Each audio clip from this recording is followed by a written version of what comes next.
Google muss natürlich auch seine Aktionäre zufriedenstellen. Natürlich können sie OpenAIs Ankündigungswelle nicht auf sich sitzen lassen und müssen selbst was raushauen. Das Spannende dabei ist aber, sie haben tatsächlich auch mal was veröffentlicht. Und das schlägt theoretisch zumindest einen ganz anderen Weg als OpenAI ein. Gemini 2.0, also der Nachfolger für all das, was unter Android im Endeffekt ist. Und die kann man zumindest teilweise, zumindest heute sogar schon nutzen. Und natürlich habe ich auch das für euch getestet. Ob ich geschlafen habe bei all den Ankündigungen? Nein, nicht wirklich. Aber wenn ein Kaffeehersteller eine Collab mit mir haben möchte, ich wäre offen dafür. Schon wieder leer. Okay, also ganz kurz zu Gemini. Gemini besteht grundsätzlich aus 3 unterschiedlichen Größenvarianten, also wie bei Mini und Normal und Pro, bei OpenAI jetzt auch, hat Gemini Flash, Pro und Ultra. Flash ist eher nicht so stark für gewöhnlich. Pro ist halt so das Standardmodell. Es ist nicht für Professionals gedacht, also nicht ultra komplexe Sachen fragen, aber es ist halt auch nicht schlecht. Und Ultra war eigentlich so mal mein Hoffnungsträger zumindest. Aber davon gibt es im Unterschied zu allen anderen Modellen erst die Version 1.0. Das hat seither kein Update mehr bekommen. Und ich weiß nicht, ob es überhaupt noch mal jemals eins bekommen wird. Aber Flash und Pro, die schon. Bei Gemini 2.0 hingegen hat erstmal nur Flash das Update bekommen. Das, was für das allgemeine Fußvolk zugänglich ist, die auch kein Premium-Abo bei Google haben. Und das sind viele Leute. Ich meine, Gemini hat im Endeffekt den Google Assistant ersetzt. Dadurch hat Gemini allein schon unfassbar viele User. Während Pro also noch auf sich warten lässt und irgendwann im Januar dann als Version 2 veröffentlicht werden soll und vielleicht dann auch mal wieder Advanced kommt, ist Flash heute schon zugänglich. Flash, wie gesagt, kostenlos verfügbar und das schon nativ in Android drin. Das ist eigentlich schon ziemlich gut, denn es gibt, wenn hier mal jemand zitiert werden darf, 3 große Dinge, die einer KI zum Erfolg verhelfen. Einmal haben wir natürlich die Daten, dann haben wir die Rechenleistung, beides hat Google selbstverständlich, und das dritte ist aber die Distribution. Und Distribution ist das große Problem von OpenAI, weswegen sie sich jetzt so ein bisschen an Apple rangezeckt haben und auch ein bisschen an Microsoft rangezeckt haben und alle so ein bisschen mit reinholen. Aber Google hat Distribution. Google hat Millionen Android-User. Und das ist krass. Deswegen bin ich eigentlich auch schon sehr interessiert daran, was Google eigentlich mit ihrem Flash-Modell macht. Denn das ist jetzt das, was ich auch zur Verfügung bekomme. Weil, naja, ich hatte bis vor diesem Video keine Bezahlversion mehr von Gemini, weil es einfach nicht so gut ist. Und tatsächlich schlägt in Benchmarks zumindest Gemini 2.0 alle aktuellen anderen Modelle von Gemini. Also von Gemini 1.5 Flash und von Gemini 1.5 Pro. Und Advanced wird hier nicht mal mehr aufgeführt, weil sie, wie gesagt, das komplett vernachlässigen. Es schlägt es in normalen Fragen, die wir vielleicht haben, in Programmieren, in Factuality, also wie richtig sind die Antworten, wenn auch nur ein bisschen, ne? Und Fun Fact, hier war Flash tatsächlich schon länger besser als Pro, was seltsam ist. Dann haben wir aber auch Mathe, wo es ziemlich gut geworden ist, sogar besser als Pro und so weiter und so fort. Und auch das hier würde eigentlich uns stutzen lassen. 62,1% bei GPQR Diamond bedeutet, es schlägt 62% der menschlichen Experten in ihrem Fachgebiet. Das ist viel. Aber fairerweise müssen wir da auch einfach mal die Zeit betrachten, denn wir sind nicht mehr da, wo wir vielleicht vor 1 oder 2 Jahren waren. Und Gemini hat ordentlich Konkurrenz von OpenAIs neuen Modellen O1. Also ich habe hier 3 verschiedene Modelle. Ich habe es versucht ein bisschen aufzuteilen, weil ich nicht für alles Benchmarks gefunden habe. Aber O1 Mini ist das hier. Das unterstrichene ist O1, das normale O1-Modell. Und das Pro-Modell habe ich hier unten in Fett. Und fairerweise O1, das normale O1, schlägt alle Gemini-Modelle um wahnsinnig viel im normalen General MMLU. Es schlägt in Live-Code mehr als doppelt so viele Prozent alle Gemini-Modelle. Und wenn wir um Mathe reden, brauchen wir eigentlich auch nicht nach Gemini gucken, sondern bleiben auch hier bei O1. Und von Reasoning mit GPQR Diamond müssen wir auch gar nicht erst anfangen. Hier sind auch die O1-Modelle von OpenAI drastisch viel besser. Der große Unterschied ist allerdings, ja, O1 Mini steht allen Gratis-Nutzern von ChatGPT auch zur Verfügung, aber Flash ist gratis bei euch auf Android dabei. Und das ist beeindruckend. Deswegen müssen wir so ein bisschen drüber reden, dass die Benchmarks vielleicht gar nicht so relevant sind, vor allem, weil wir es einfach als unser AI-Agent verwenden können. Und genau das hat Google angekündigt. Sie wollen die neue Gemini 2.0 Generation als Agent-Generation betrachten. So, jetzt ganz kurz zu AI-Agents. Ich mache da noch separate Videos dazu. Ihr könnt euch aber AI-Agents ein bisschen so vorstellen. Die machen einfach das, was aktuell ein Mensch machen würde. Sprich, sie klicken auf Websites, sie bedienen euren Browser, bedienen eure Maus, bedienen Anwendungen und machen dann im Endeffekt eure Arbeit für euch. Also zum Beispiel etwas, das auch wirklich angekündigt wurde, Shopping. Zeige ich euch gleich noch. In diesem Zusammenhang hat Google jetzt auch tatsächlich Project Astra und noch ein paar andere Projekte angekündigt, die ich euch zumindest mal ganz kurz zeigen möchte. What can you tell me about this sculpture? The sculpture you're seeing is called My World in Your World by Eva Rothschild, located in Lewis Cubitt Park in London. What kind of themes does her work explore? She creates abstract sculptures that invite viewers to interact with and interpret their surroundings in new ways. Das ist tatsächlich ziemlich beeindruckend und nützlich, wenn man einfach rumläuft und Fragen stellen kann zu dem, was man quasi per Live-Video hat. Aber Project Astra ist aktuell nur für ausgewählte Tester verfügbar und wird, naja, getestet. Es wird geschaut, ob man es irgendwie kaputt machen kann, ob es falsche Informationen rausbringt und so weiter und so fort. Und vielleicht erinnert euch das Ganze auch ein bisschen an das, was OpenAI auch schon angekündigt hat und was ich persönlich doch vermute, was sogar noch dieses Jahr von ihnen veröffentlicht wird. Nicht als Beta, sondern vermutlich fertig, denn in der Beta ist es schon. Ja, OpenAI hat das Ganze schon im Mai angekündigt. Bowser. Well, hello, Bowser. Aren't you just the most adorable little thing? Und seit Mai ist einige Zeit vergangen und naja, es wird nicht mehr allzu lange dauern, bis das dann auch wirklich da ist. Zumindest nicht so lange wie bei Google. Aber Google hat ja noch mehr angekündigt. Und fairerweise, das nächste Projekt, finde ich persönlich, ist so beeindruckend und das kann OpenAI auch so nicht so leicht nachmachen. Denn wir haben hier ein Projekt, das auf euren Webbrowser abzielt. Falls ihr euch erinnert, Google hat ja Google Chrome und mit Project Mariner kann Gemini euren Browser für euch steuern. Und das ist gerade für die Arbeitswelt, glaube ich, ziemlich beeindruckend. Hier wird erstmal ein Prompt eingegeben, also ein Befehl, was genau gemacht werden soll. In dem Fall soll Gemini Gemälde finden und dann passende Farbe auf Etsy finden, also 2 verschiedene Websites und die eine ist nicht mal spezifiziert. Da geht es einfach auf Google Arts and Culture und anschließend geht es auf Etsy und sagt, okay, und die Farbe passt, ich leg dir die in den Warenkorb. Und fairerweise, das ist tatsächlich ein extrem wertvoller Workflow, weil man so über diesen Agent theoretisch das finden kann, das Produkt finden kann, das man möchte. Falls man natürlich auch wirklich der KI vertraut, dass hier das richtige Produkt rausgebracht wird. Und Project Mariner oder ein anderes Subprojekt, ich bin mir nicht ganz sicher, wie sie das jetzt kategorisieren, geht sogar noch einen deutlichen Schritt weiter und sagt, okay, Browser fernsteuern, das ist gar nicht mal alles. Wir gehen sogar noch mehr rein. Man kann auch Spiele wohl fernsteuern, wobei das hier sieht fairerweise aus wie ein Handygame oder Game, also jetzt, ich glaube nicht, dass AAA-Titel dabei sind. Where do you recommend I attack from on this base?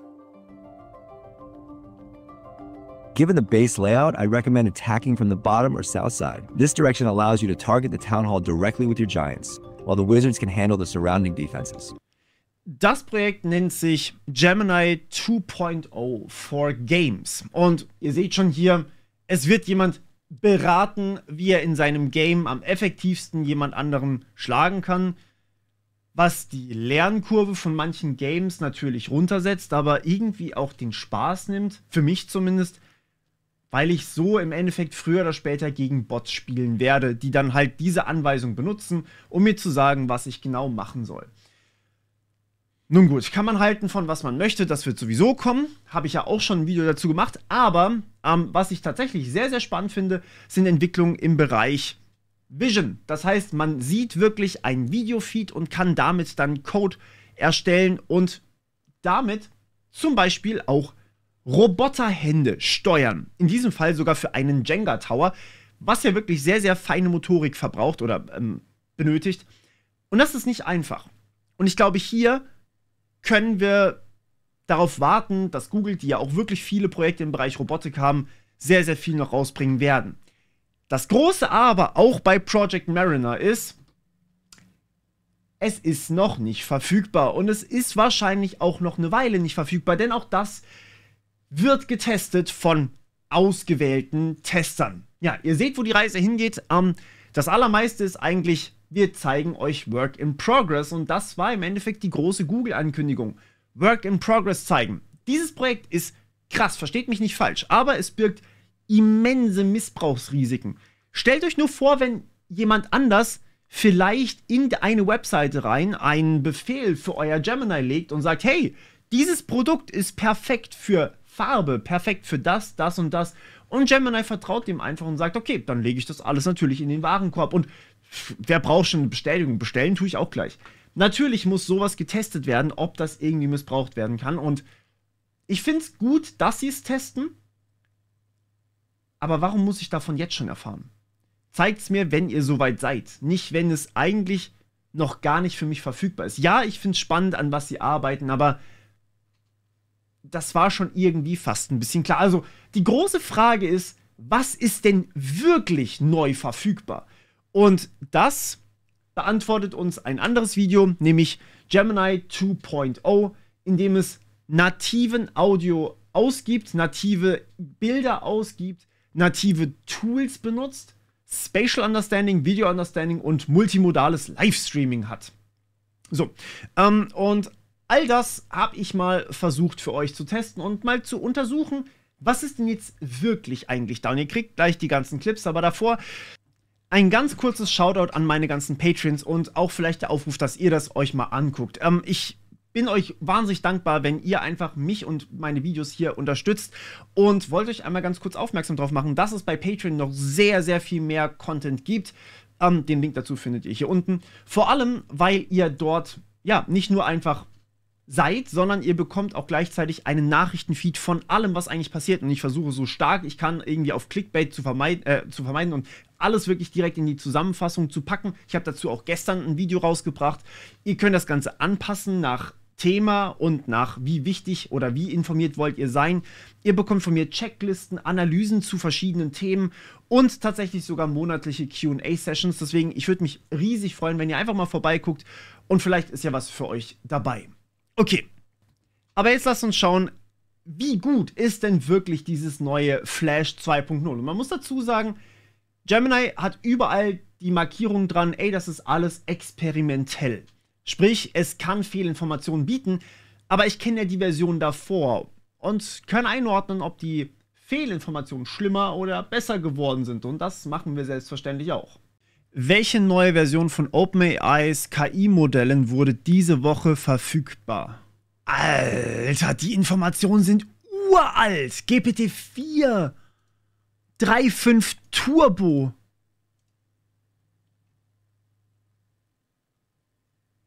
Das ist unbrauchbar. Das ist schlecht. Hi, welche großen Änderungen gab es im Bereich KI diese Woche neu? Hallo, diese Woche gab es ein paar spannende KI-Entwicklungen. Zum Beispiel hat OpenAI eine neue Version von ChatGPT herausgebracht, die noch besser im Umgang mit Fakten ist. Außerdem hat Google ein neues KI-Modell vorgestellt, das Bilder und Texte auf eine ganz neue Art und Weise kombinieren kann. Und es gab noch mehr. Möchtest du mehr über eine dieser Entwicklungen hören oder soll ich dir einen kurzen Überblick über alles geben? Kannst du mir vielleicht mehr zu diesem neuen OpenAI-Modell erzählen? Was für ein Modell ist das? Das neue OpenAI-Modell ist eine verbesserte Version von ChatGPT. Welche Version wurde denn neu veröffentlicht diese Woche? Diese Woche wurde keine neue Version von ChatGPT veröffentlicht. Das Modell, über das ich gesprochen habe, ist immer noch in der Entwicklung. Und welches Modell hast du erwähnt? Entschuldigung, da habe ich mich wohl vertan. Ich meinte eigentlich das große Sprachmodell namens Gemini, das von Google entwickelt wurde. Das ist ziemlich spannend, weil es Bilder und Texte auf ganz neue Weise kombinieren kann. Und welche Version hast du da gemeint? Entschuldigung, ich habe mich wohl wieder vertan. Kannst du bitte für mich online recherchieren, welche Version das ist? Okay, lass mich mal sehen, was ich finden kann. Und dann ist der Chat einfach vorbei. Und dann ist er einfach vorbei. Okay, probieren wir es per Chat. Mein ehrliches Feedback also zur kostenlosen Version, naja, es funktioniert halt einfach nicht. Es kann nicht googeln, es kann im Endeffekt nichts, was es nicht davor konnte. Und die Informationen, die es davor hatte, die sind alt. So richtig alt.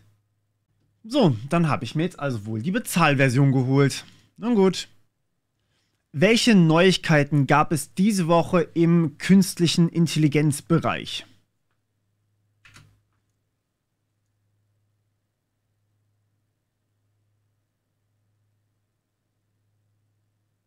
Okay, das ist schon mal nicht schlecht.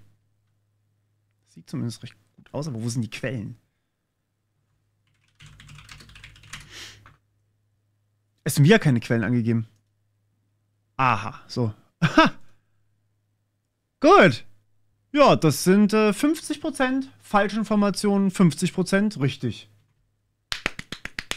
Das ist unfassbar. Recherchiere das online.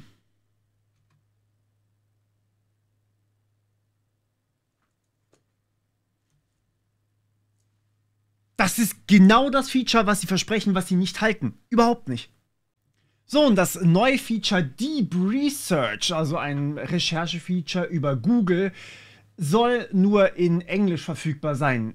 Es wurde mir aber trotzdem nicht angezeigt, also habe ich tatsächlich einfach mal mein VPN nach Amerika gesetzt, habe dann Gemini gestartet und es ist hier nach wie vor nicht auswählbar. Das Feature fehlt also auch zu 100%. Wisst ihr, es ist eine Sache, wenn man sagt, hey, Sachen sind noch nicht verfügbar, wir testen sie gerade. Das ist cool, dann sehen wir, an was wird eigentlich gearbeitet. Aber man merkt richtig hart, dass es eine Panikpressekonferenz war, daran, dass selbst das, was jetzt veröffentlicht wurde, einfach nicht funktioniert. Es ist buchstäblich nicht möglich für mich, Deep Research als Feature, für das ich bezahle, by the way, zu benutzen. Es geht nicht. Und genauso das, was ich hier gerade habe, ist schlechter als alle anderen Search-Features. Perplexity oder auch SearchGPT bei ChatGPT kostenlos dabei funktionieren deutlich besser und haben nicht eine riesige Suchmaschine hinten dran, die darauf zugreifen kann. Ich habe sehr viel jetzt schon mit dem Ding rumgespielt und es ist nicht besser als das, was davor da war. Aber ich wollte noch diese eine Sache testen, die sie uns versprochen haben, nämlich dass jetzt auch nativ Bilder über Flash erstellt werden können. Sprich, es wird nicht mehr über Imagen ein Bild erstellt, das ist der Bildgenerator, quasi DALL-E von Google, sondern es wird direkt über dieses multimodale Modell erstellt. Und das gucken wir uns auch an. Ja, mit Imagen. Nein, nein. Das ist genau das, was ich meine. Es wird nicht mit dem neuen Flash-Modell erstellt. Es wird über Imagen erstellt, dem alten Bildgenerator von Google. Da ist nichts Neues. Also habe ich das Ganze versucht, über die Google-Entwicklerkonsole zu machen. Vielleicht wird es ja dort früher freigeschalten. Das haben sie zumindest angekündigt für manche Features. Und siehe da, wenn ich ein Bild erstellen möchte, muss ich Zugriff anfordern. Es ist also auch wieder hier nur für ausgewählte Tester freigeschalten. Und wenn ich über das allgemeine Flash 2.0 gehe, das verfügbar ist, kann ich als Ausgabeformat entweder nur Text oder JSON auswählen. Also auch hier wieder kein Bild. Auch dieses Feature ist also nicht verfügbar. Fassen wir also zusammen. Von dem, was ganz groß angekündigt wurde, was Gemini 2.0 können wird, ist kaum was verfügbar. Ja, ich kann mit dem Modell interagieren und es antwortet mir mit gesprochener Sprache, das ist nice. Das gab es aber davor schon. Native Image Output ist noch nicht verfügbar. Native Tool Use ist noch nicht verfügbar. Spatial Understanding im Sinne von im Raum sich orientieren können ist noch nicht verfügbar, genauso wenig wie Videoeingaben oder Videoausgaben, genauso wenig wie multimodales Livestreaming verfügbar ist. Und naja, Agents sind auch nur für ausgewählte Tester verfügbar. Alles in allem kann man sagen, ich glaube, Google geht ein bisschen der Arsch auf Grundeis. Denn OpenAI hat ein paar krasse Sachen angekündigt und sie können gerade nicht so richtig mithalten. Und das macht ihnen Angst, denn das Einzige, was OpenAI braucht, ist eine Browser-Erweiterung und dann haben sie auch schon Project Mariner. Und es ist nicht so, als würden andere Firmen, wie zum Beispiel die Macher von Claude, also Anthropic, nicht auch damit experimentieren. Denn die haben ein neues Tool rausgebracht, mit dem man auf dem Bildschirm hin und her klicken kann. Das funktioniert noch nicht gut, das ist im Test, aber ich kann es benutzen. Und ich habe es euch nicht gezeigt, weil es ist einfach noch nicht so super gut, aber es ist da. Aber wenn es euch um das neue Flash-Modell geht, spart euch das Abo für die Premium-Version. Die macht im Grunde genommen gar keinen Unterschied zu dem, was die kostenlose Version auch kann. Und fairerweise, die kostenlose Version von ChatGPT ist mächtiger. Und leider fällt auch Googles Genie in diese Richtung. Ja, sie zeigen eine beeindruckende Demo, wie 3D-Welten entstehen durch eine KI. Aber auch das kann man noch nicht testen und selber ausprobieren. Viel spannender war für mich da tatsächlich die Ankündigung des neuen Quantenprozessors, den sie eben auch in jüngster Zeit angekündigt haben, der sich Willow nennt. Und Willow hat zwar keine direkten Auswirkungen für uns, aber ich könnte mir vorstellen, dass der noch sehr, sehr viele spannende Dinge für uns bringt. Aber dazu in einem anderen Video mehr. Bis zum nächsten Mal im Cyberspace.